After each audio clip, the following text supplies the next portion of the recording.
My name is Jana Curtis, and I'm an early childhood special education teacher. I've been doing this work for about 15 years. Prior to becoming a early childhood special education teacher, I also taught kindergarten and first grade. And now that I am in this setting, some of my weekly responsibilities include, of course, building relationships with kiddos and creating safe and engaging learning environments.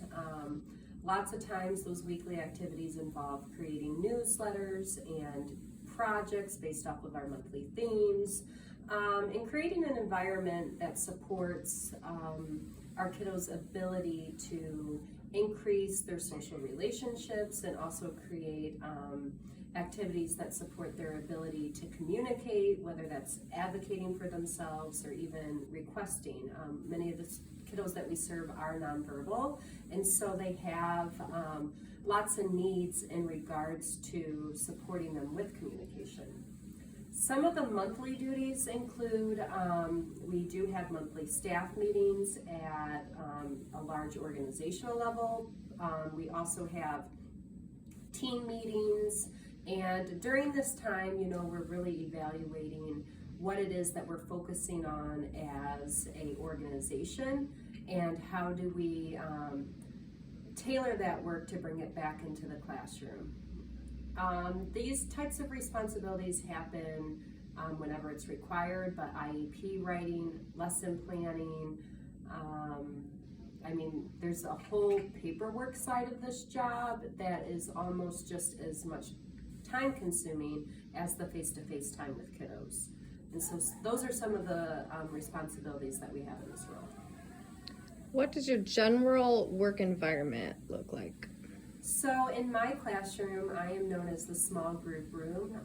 Kiddos come to me after they've learned how to follow directions from an adult. So they go from a one-on-one setting to the small group room. And so in my room, we have 3 adults, myself, a teacher, a para, and a classroom aide. And then we have up to 6 children. So we have pretty small ratios, but during this time, kids are really learning how to work collaboratively, how to wait their turn, and how to just be in a group setting. Even simple things like how do I sit in a chair.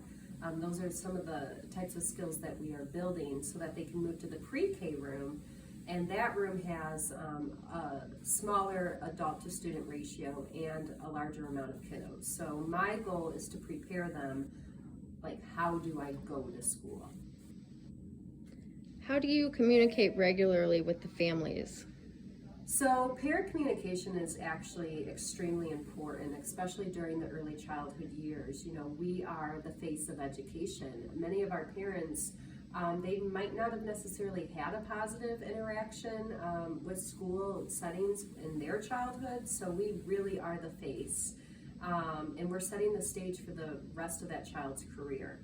I will tell you that one of the unintended consequences of COVID-19 is that during these virtual classes, we've really had the ability to build deep relationships with our families. And I think that's been such a huge missing link in early childhood.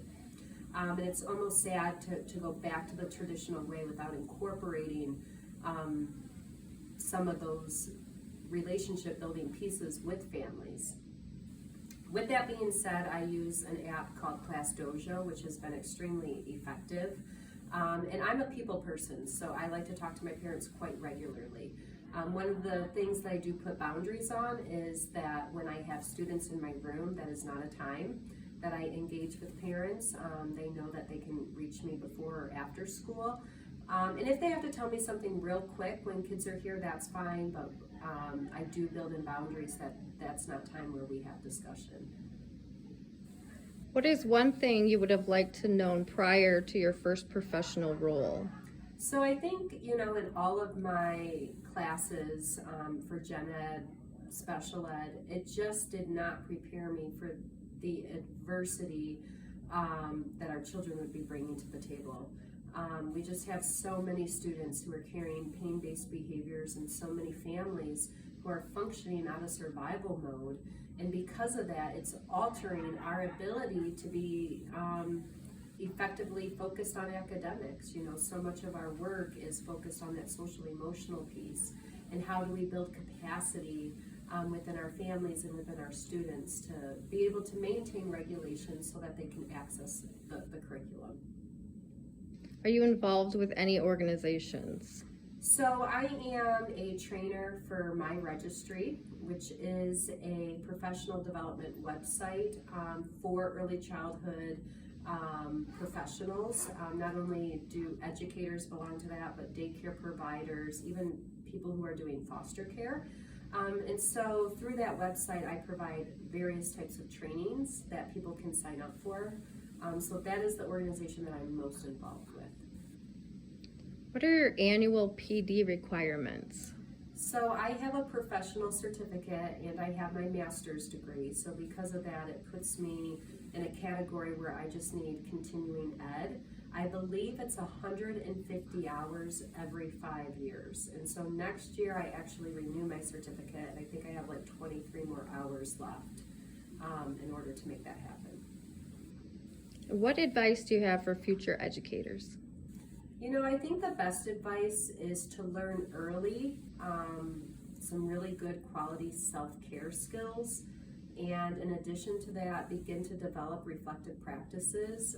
In this role, you're not just serving kiddos, you're serving families. And you're not just serving families, you're serving the other adults that are in your classroom or in your program. And everybody comes to the table with their own needs. And so it can be really challenging how to navigate support for everyone, especially when you are super overwhelmed and you are lacking those skills within yourself. So I think it's really important to begin a reflective practice. Is that behavior serving me? If it's not serving me, what else could I do? Oh, I'm feeling really stressed out. What do I do when I feel stressed out? What are some healthy ways to bring me back to a state of calm and collectiveness? And so really starting to identify within you, who are you? You know, what are you good at? And that's a whole nother thing. Like, offer those skills, but the things that you might not necessarily resonate with, you know, learn how to say no and learn how to say no gently. Because in this job, there's too many things. There will always be too many things. And so if you try to do them all, you're just going to burn yourself out. So I guess learn about who you are, like what do you have to bring to the table, and then learn some good self-advocacy skills. When you are feeling overwhelmed and you're feeling tired, it's okay to take a break.